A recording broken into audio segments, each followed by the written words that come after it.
우리가 시편 1편을 찾아봤습니다. 자, 우리가 계속해서 사무엘의 이야기를 살펴보고 있었는데요. 사무엘의 이야기를 하는 중간중간에 제가 생각하기로 매월 첫 번째 주는 시리즈를 이어가면서도 또 다른 것들을 시도해보는 게 좋지 않을까라는 생각을 해봤어요.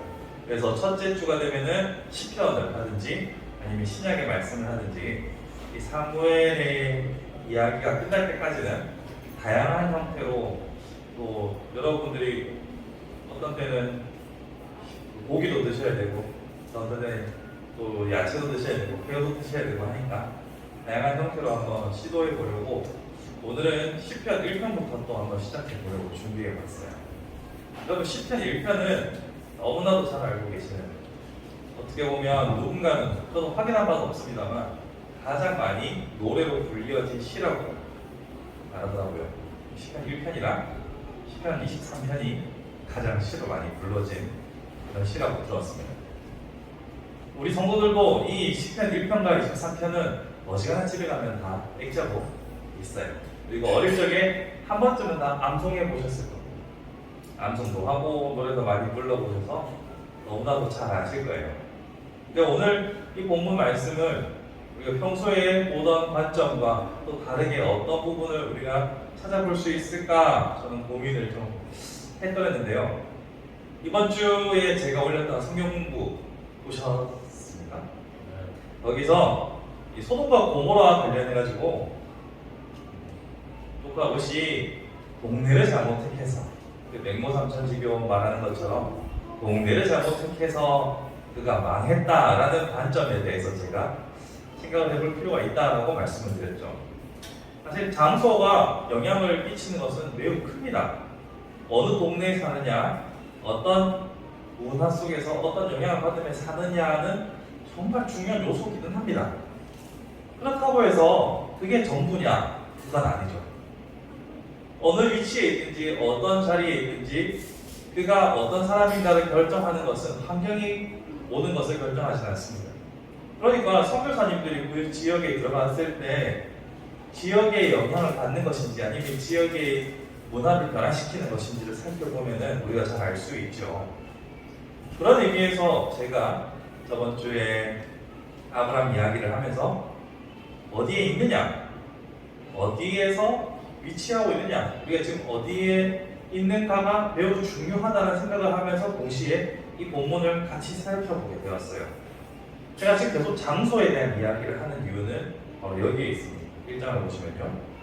복 있는 사람이라고 하는 우리가 모두가 바라고 또 이미 되어 있는 이 복 있는 사람, 우리가 어떤 상태냐면 악인들의 꾀를 따르지 않고요, 죄인들의 길에 서지 않고 오만한 자들의 자리에 앉지 않고, 이렇게 세 가지의 조건을 1절에서 말하고 있죠.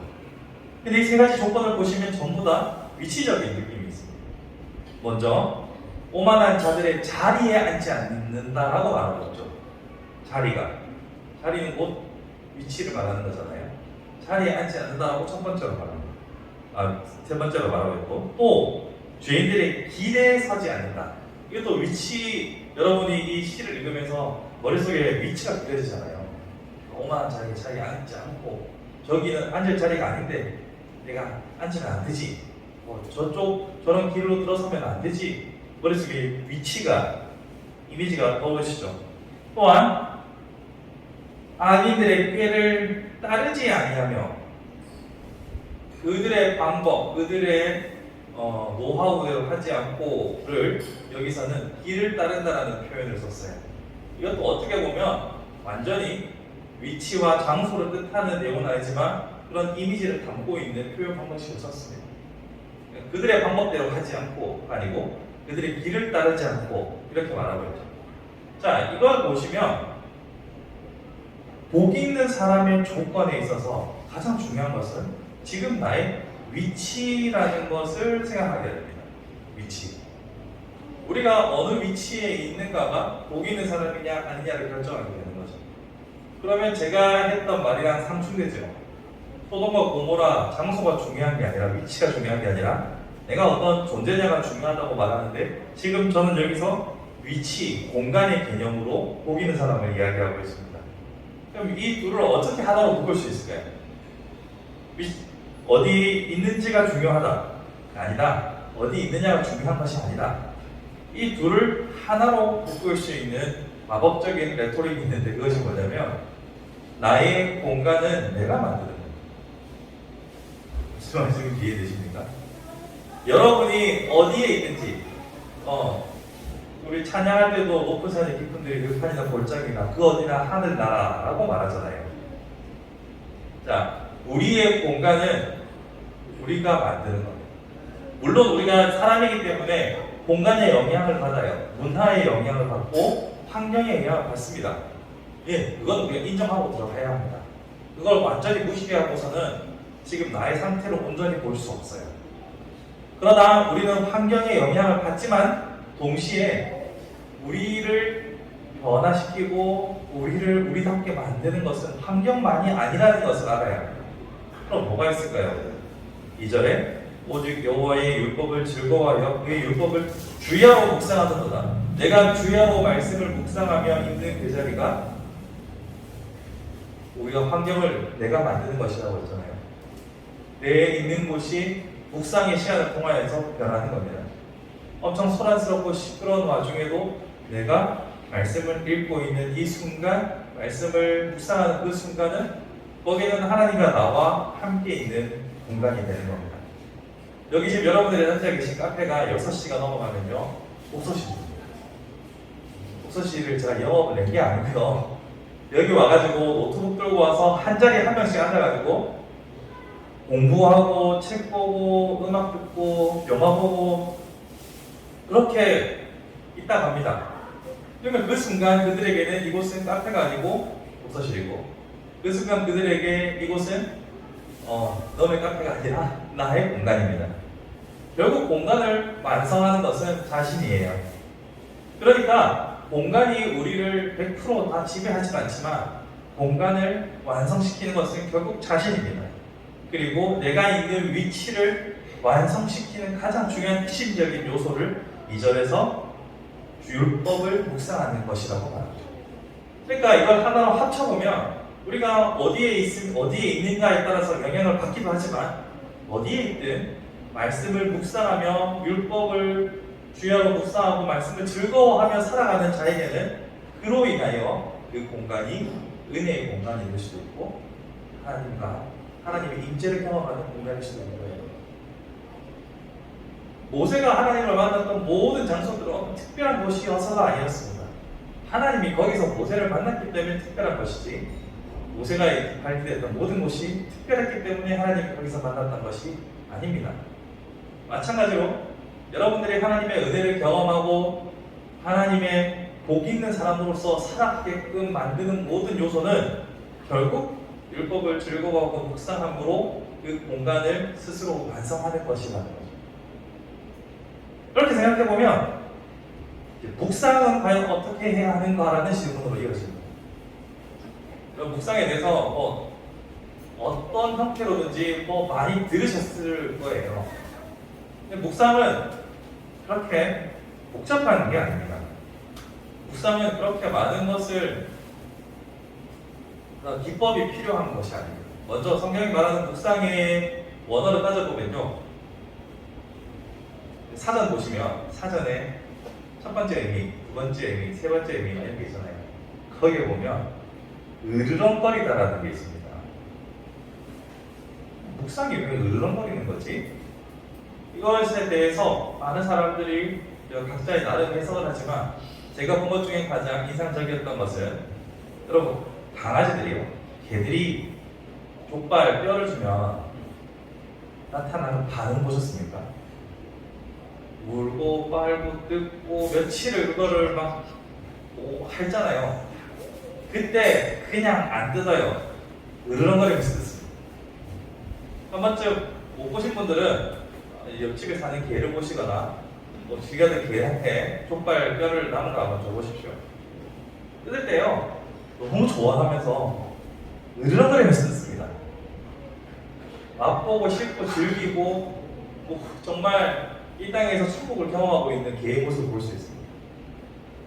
그 개의 모습을 찾아내서 이 묵상하다의 으르렁거리다를 접목시켜보면 이 말씀을 우리가 즐거워서 계속 물고 뜯고 막 맛보고 또 놔뒀다가 뺏겨뒀다가 또 보고 막 하는 그런 모습을 상상해 보시면 으르렁거리다가 이해가 됩니다. 말씀이 좋은 거예요. 근데 말씀이 안 좋아요, 여러분들. 왜냐하면 어렵거든요. 어렵기도 하고 또 어떤 거는 마음이 너무 부담스러워요. 이 말씀은 머리로는 알겠는데 하기 너무 힘들어요. 그러니까 말씀이 좀 멀어지는 것 같습니다. 또 한편으로는 사단이 좋아하나요? 어디 말씀을 묵상하는 것을 계속 어떤 핑계를 대든지 어찌 말씀만 읽으면 한 장을 넘기기 전에 내가 자고 있을까? 막 이런 생각을 하시잖아요. 이 여러 가지 요소들을 생각해 볼 때 우리가 추구해야 될 방향은 연애 편지. 여러분 연애 편지 읽다가 졸아보신 적 있어요? 연애 편지 읽다가 졸았다라고 하면 아무런 두 사람의 관계가 없는 겁니다. 남이 연애 편지를 읽어도 잠이 안 오는데 재밌잖아요. 호호호 이러면서 어머나 이렇게 하면서 보잖아요. 성경은 하나님의 연애 편지입니다. 하나님께서 여러분들에게 당신을 드러내기 위해서, 내가 어떤 하나님인지 드러내기 위해서. 참고로 말씀드리면 제가 성경 공부할 때 계속 강조하는 것이 이 본문은 하나님을 어떤 하나님으로 설명하고 있는지를 계속 이야기하는 것을 이제 보실 수 있을 겁니다. 그처럼 하나님의 연애 편지다라고 생각을 하고 하나님의 편지로 읽을 수 있게 생각하고 하면은 조금은 말씀을 보는 데 있어서 여러분들 마음이 가벼워질 수 있어요. 법정으로 읽으면 진짜 잡아요. 여러분 헌법 해설서나 이런 거 보면요, 사람이 옵니다. 여러분 한참 나라 정치적으로 시끄러워서 여러분 헌법에 관심을 가지고 헌법책을 보신 분 있으세요? 참 옵니다. 그렇게 지루하고 재미가 없을 수 없습니다. 근데 소설은 또 다르잖아요. 이야기는 다르잖아요. 하나님께서 성경을 이야기로 풀어주셨어요. 다윗 이야기, 그렇죠? 또 아브라함 이야기, 모세 이야기로 성경을 풀어주셨잖아요. 예수님의 이야기, 4명의 작가의 관점에 따라서 마태마가 누가 요한 4부작으로 또 만들어주셨고 이야기로 주셨어요. 그래서 이 이야기를 이야기로 볼 수 있는 능력을 키우는 것이 중요합니다. 또한 앞에서 말씀드린 것처럼 하나님께서 우리를 향한 따뜻한 사랑을 품고 쓰신 글이다라는 생각으로 말씀을 접하면 조금 더 말씀을 이해하는 것이 도움이 됩니다. 마지막으로 말씀드렸던 우리를 방해하는 모든 악한 영적 요소들과 싸우셔야 돼요. 말씀만 볼라 하면 무슨 일이 생겨요? 말씀만 볼라 치면 전화가 옵니다. 말씀만 보려고 하면 또 그렇게 피곤하죠. 영적 전쟁을 우리가 인정을 하면서 성경을 접근할 수 있기를 바랍니다. 하나님께서 주시는 은혜로 말씀을 날마다 묵상하며 내가 있는 곳이 곧 그 어디나 하늘나라로 만들어갈 수 있는 능력, 묵상에 있음을 기억하시고 여러분이 어디 있는지를 확인할 수 있기를 바랍니다. 말씀을 정리합니다. 장소는 때로는 중요하기도 하고 때로는 중요하지 않기도 합니다. 근데 그 장소를 완성하는 것은 결국 하나님과 여러분과의 깊은 교제 속에서, 묵상 속에서 완성된다는 것을 기억하시고 여러분의 있는 자리가 곧 하나님께서 임재하시는 복된 자리가 될 수 있도록 그 복이신 하나님이 함께 계심으로 바로 여러분들이 복 있는 사람이 될 수 있기를 주님 이름으로 축복합니다.